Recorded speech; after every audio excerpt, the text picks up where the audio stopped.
Se réapproprier son corps pour lutter contre l'obésité. Ça va pour tout le monde là? Ouais, la respiration c'est ok? Au logis des Francs, dans les Deux-Sèvres, chaque journée démarre par une marche rituelle. Il faut être capable de faire 3 à 4 km en 1 heure. Et ça permet du coup de perdre du poids et de se sentir mieux physiquement et moralement. Tous sont ici sur prescription médicale. À 59 ans, Gilbert Angot ne supportait plus ses 123 kilos. J'avais du mal à respirer, tout ça à cause du poids. Et puis je mangeais trop. Et maintenant ça va. Non, je dois être à 8 kilos là de perdu. Je mange plus assez maintenant. Car ici, pendant 4 semaines, on ne se contente pas de se dépenser, on apprend aussi à cuisiner équilibré. Donc maximum une demi-pomme par personne. Et ça va me laisser, du coup, un kiwi par personne. D'accord. Ok, ça marche? Donc, j'ai une pomme en trop. Voilà.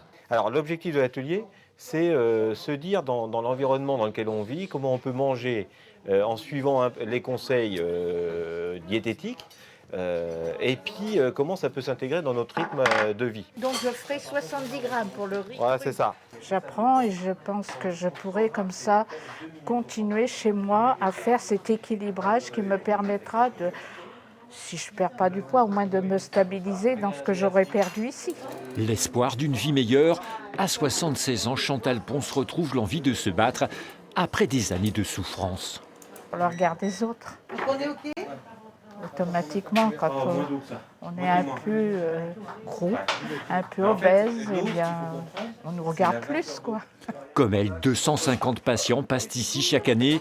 Après 6 mois, 2 tiers continuent à perdre du poids. Pour les autres, c'est plus compliqué. L'obésité, c'est une maladie chronique c'est un combat, je dirais, de tous les jours. Il faut continuer à faire attention et à se faire suivre régulièrement.